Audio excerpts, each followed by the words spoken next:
Hey there and welcome. Thanks for stopping by and checking in on my VSG journey. So my name's Ryan Desjardins. I just hit my, 5-month surgiversary date. It actually, because of the differing days in the months, it's actually a little over 5 weeks, or it's like 6 weeks, but recently just passed the 16th of December, and my surgery was on July 16th. So, and we're sitting at, I believe, if I counted right, 21 weeks. I could be off by a week. Give me a break. I'll tell you right where I am. Since my high weight before surgery was on July 2nd. And that was 310.5. Now, that's not really the highest weight I know I've ever been. I know that at some point I was up above 318 pounds, but I think I stopped weighing myself for a while. And when I had my first visit with the bariatric clinic, I was, I think, 312-ish, something like that. And that was about 6 months before I actually had the surgery, five or 6 months before I actually had the surgery when I had my first visit. And I wasn't on an extended nutrition plan or anything like that prior to the surgery. So I didn't really lose much weight in that 6 months. The surgeries were delayed because of COVID and all that kind of thing. So anyway, so I just consider my high weight, that weight I was on July 2nd, which was my sort of pre-surgery check-in day. And I was 310 and a half pounds. On surgery day, I was 300 pounds. Today, I am 224 pounds. So a total of 76 pounds since surgery and 86 and a half pounds since July 2nd of this year. So closing in on the whole 90 pounds and then off to maybe even 100 here in the near future. So feeling pretty good about that. Can't complain. What I thought I'd talk about today is some of the kind of the 10 weird things. And I mean, some of these things are expected, right? But just some stuff you don't really think about. Some of them you do. I think people think about some of these things, but other things you don't really think about them until they happen. But so I was just going to talk about the 10 things that I've kind of experienced over the last almost 6 months or 5 months that have just been kind of strange. So number one is a loose skin. And if you're going to be losing more than 50 pounds, more than likely you're going to have some loose skin. It can be worse if it's the faster you lose the weight, and depending on your age and genetics and all kinds of stuff. My loose skin isn't too bad, mostly around my midsection. My arms don't really, there's a little bit there, but it's not bad here and there, but I can feel a difference. I can feel a difference the way the skin sits over my muscle and that kind of thing. So that's kind of strange. It's a weird feeling when when I'm taking a shower and I'm washing different areas of my body, things just feel different and feel a little strange. So that's taking a little getting used to. It doesn't bother me. It's just different. And I really doubt that I'm going to have any sort of plastic surgery to deal with any of this loose skin unless there's some sort of problem with it. I don't anticipate that. You never know, but I don't think it's going to be a big deal. I am probably going to maybe lose 30 to 40 more pounds. I don't know. It's hard to say. But so there will be some more loose skin, and we'll just evaluate it as it goes, but I'm really not overly concerned about it one way or the other. So the second kind of strange thing that's kind of surprised me a lot is I have smaller feet. And, you realize that, there must be fat all around, obviously in your face and all over the place, there's fat. but I guess you don't realize how much in some of these places.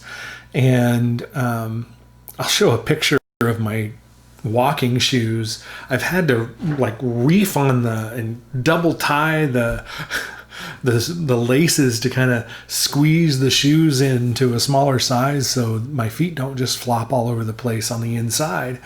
And I probably need to go get some new shoes, but I've been kind of stubborn about it. I don't think they're probably going to get that much smaller, but was kind of shocked how much. And that kind of leads into the third thing, which is my hands are smaller. I couldn't wear my wedding ring for the longest time. I can get that on there now. And it's just kind of amazing how much fat there was on these things. Like, they were a lot more like sausages, I guess, than they are now, but they're a lot more defined and smaller, and they fit into gloves a lot easier and things like that. So that's just something I didn't think about.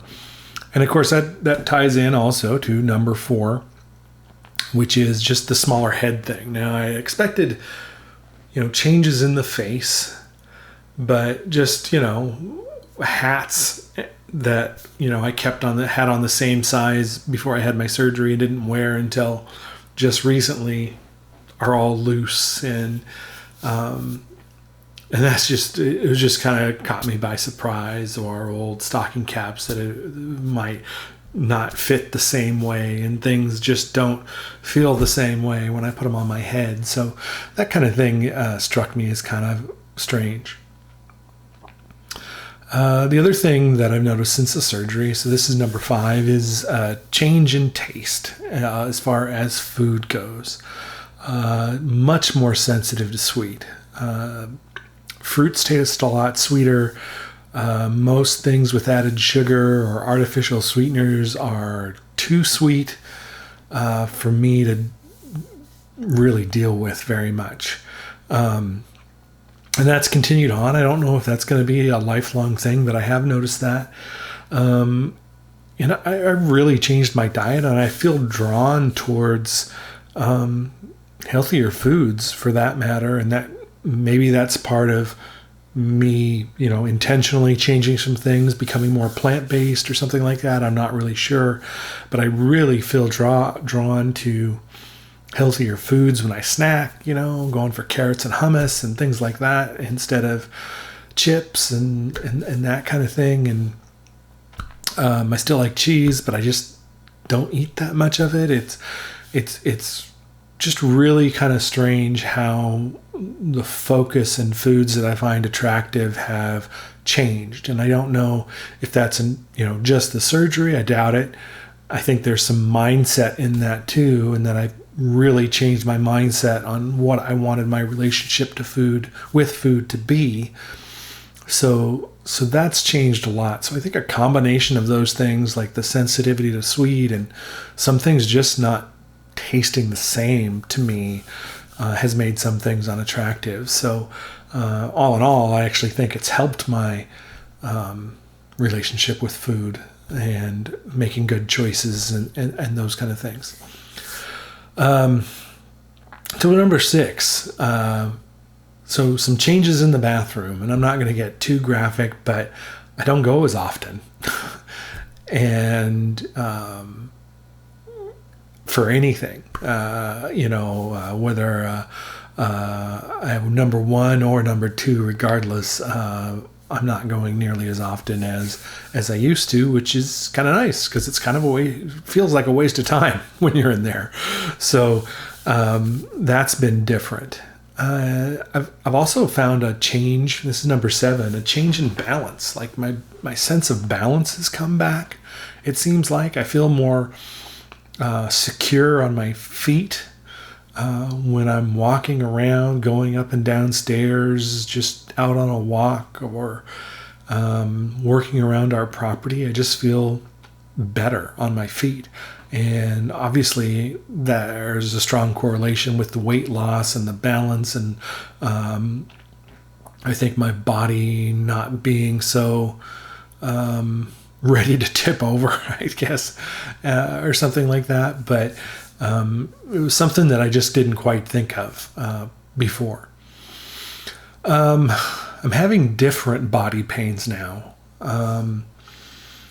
So I used to have I've had carpal tunnel surgery, carpal tunnel release surgery in my right hand, and had carpal tunnel issues in my left wrist.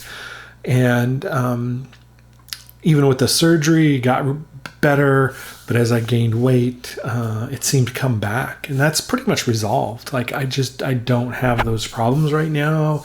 And so that pain's gone, which is good. I had some fairly chronic low back pain. It was pretty bad, but that has gotten much better since I lost the weight. But now I'm experiencing this really strange muscular kind of upper back pain in my thoracic region between the shoulder blades. And my bariatric physical therapist thought maybe it had something to do with posture, and so I changed how I was sitting during the day, got some back supports and different cushions and things like that, raised my monitors up and that sort of thing. But I'm still having a heck of a time with that. I'm getting some massage therapy right now, which seems to have helped a little bit, and some chiropractic adjustments, although frankly I think that's probably a little hocus pocus in my case, but it doesn't feel bad. So I do that in conjunction with the massages, which I feel like are doing well, but still, it's kind of, I've had pain up there before, but just the consistent kind of day-to-day pain up there. And I don't know if that has any relationship to the changes in my body, changes in my size, the way I carry myself, things like that. Physical therapist suggested that without sort of all of this fat in my midsection sort of pressing up, that I may be, like this and stretching out some muscles or something like that. I'm not sure if I'm down with that either, but I really like to find the root cause of that because it's really annoying. So that was number 8, different body pains. Number 9, I talked about loose skin, but overall my skin is way better than it used to be. I used to have a really pretty bad case of sebaceous hyperplasia, which are these overactive oil glands. And I know a lot of it was tied to what I was eating, the crappy foods, the high fat foods that I was eating, and some other things, maybe some genetics thrown in there. I used to have some really, really prominent bumps on my face where these oil glands were really standing out. My skin color was horrendous. I've had so many people comment on my skin being better and my complexion and all of that kind of stuff since I had the surgery. So that was kind of an unexpected and very welcome surprise. And number 10, overall, my sleep has been much, much better. I feel like I'm sleeping deeper, longer, a little bit easier to get to sleep on most nights. Just higher quality sleep overall. And that's definitely been a change since surgery. So I can't really speak to, I guess the different body pains and what I'm experiencing is kind of a negative thing. The loose skin, sort of negative, I guess. But overall, these have been pretty pleasant surprises, or things that I really didn't think about. And, everyone's going to be different. Your journey is going to be different. How it affects you will be different. But I think you'll find there's going to be some really unexpected, joyous experiences out of this besides just losing the weight or just seeing changes on the scales. There's going to be these sort of biological composition changes that just do amazing things within your body over time. And I think it's important to really look at those things because those things are just so, they can really take your appreciation of the surgery to just an entirely new level. than when you're just focusing on the weight loss. But there are so many other things just can really make a huge difference in how you feel and how you're viewing your journey. And so that's kind of where I'm going to leave it. I am going to do a couple more videos before the end of the year. I'll probably do one around Christmas. And also at the end of the year, going to be looking at kind of a review of the last 6 months since July 2nd was when I started my pre-op diet. So January 2nd will be sort of the 6-month anniversary of the real start of my journey prior to the surgery. And I'm going to take kind of just a review of the last 6 months, where I started, where I've been, the ups and downs each month, and that kind of thing. And there may be a little just review of monthly progress of how much weight actually dropped each month, how that's gone up and down, and those kind of things. And then just set the stage for the next 6 months as I work towards my goals. So until next time, take care.